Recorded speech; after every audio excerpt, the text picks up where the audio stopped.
அனைவருக்கும் வணக்கம்.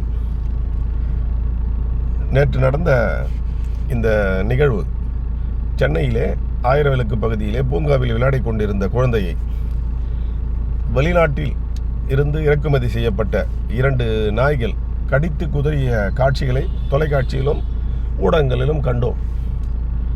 அது ஒரு பக்கம் இருக்க, இந்த ப்ளூ கிராஸ் அமைப்பைச் சேர்ந்த ஒரு நபர் பேட்டி கொடுக்கிறார். என்னவென்று அவர் கருத்து டிவியிலே நேரடியாக ஒளிபரப்பப்பட்டது. அவரிடம் கேட்டால் அவர் ஒரு உதாரணம் சொன்னார். மனித குலத்துக்கே ஒரு இழிவான ஒரு கருத்து என்னவென்றால், ஒரு குற்றவாளி, மனிதனுக்கு சட்டம் ஒரு குற்றவாளி, சிறார் குற்றவாளி, மேஜர் குற்றவாளி, அந்த சிறார் 17 வயதுக்கு உட்பட்ட குற்றவாளிக்கு என்ன தண்டனை வழங்கப்படுகிறது? குறைந்தபட்ச தண்டனை. ஒரு வயது முதிர்ந்தவனுக்கு குற்றம் செய்தால் அவனுக்கு என்ன தண்டனை? இது இந்திய அரசியல் சட்டம். அதுபோல் நாய்களுக்கும் ஒரு 5 வயதுக்கு உட்பட்ட நாய்கள், மடையர்களே, அதாவது அந்த ப்ளூ கிராஸ் இயக்கத்தைச் சேர்ந்து பேட்டி அளித்த அவரை நான் கேட்கின்றேன், இந்த மடையர்களே என்ற வார்த்தை அவருக்கு மட்டும் பொருந்தும். ஒரு நாய் சிறு வயது ஆனாலும் சரி, முதியவர் ஆனாலும் சரி, ஒரு மனிதனோடு பழகக்கூடிய நாய் வெறித்தனமாக ஒரு குழந்தையை கடித்து குதறுகிறது என்றால், அதற்கு இந்திய அரசியல் சட்டத்திலே இருக்கக்கூடிய மனிதனுக்கு ஏற்றப்பட்ட சட்டத்தை இவர்கள் ஒப்பிட்டு சொல்கின்றார். இதையும் தொலைக்காட்சி ஒளிபரப்பி கொண்டிருக்கிறது. இந்த செய்தியையும் எந்த மடையன் உங்களிடம் உரையாடி கொண்டிருக்கிற மடையன் கேட்டிருக்கிறான். அதை கேட்கும்போது வேதனையாக தான் இருக்கிறது. பகுத்தறிவு மிக்க இந்த சிந்தனைவாதிகள், பேச்சு திறன் படைத்தவர்கள், இவர்களெல்லாம் சிந்திக்கக்கூடியது என்னவென்றால், நாய்க்கு வயது வரம்பு வேண்டும் என்கிறான். அவர் யார் என்றால் நாய் வியாபாரி. எனவே தெருநாய்கள் அதிகமாக மாநகராட்சியில் உலாவி கொண்டிருக்கின்ற வேலைக்காக அதையே பிடிக்க மாநகராட்சியால் இயலாத காரணம் என்றால் அதற்கு ஒரு அமைப்பு, ப்ளூ கிராஸ் என்ற அமைப்பு இடையூறாக இருக்கிறது.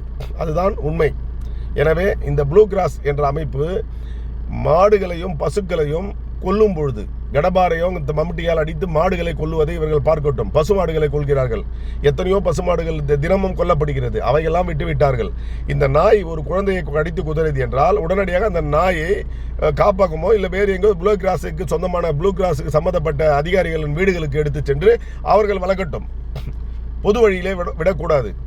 இரண்டாவது ஒன்று, பார்க் என்பது பொதுமக்கள் நடமாடுவது, விலங்குகள் நடமாடுவதற்கல்ல.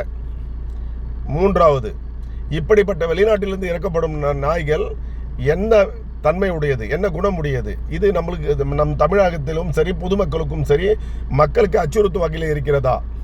அது மட்டும் இல்லாது, அந்த ப்ளூ கிராஸ் அதிகாரி ஒன்று சொன்னார், அந்த நாயை காம்பவுண்டுக்குள் இருந்தால், அதை கட்டி வைத்திருந்தால் குழந்தைகள் போய் உசு என்று அதை மிரட்டுகிறார்களாம்.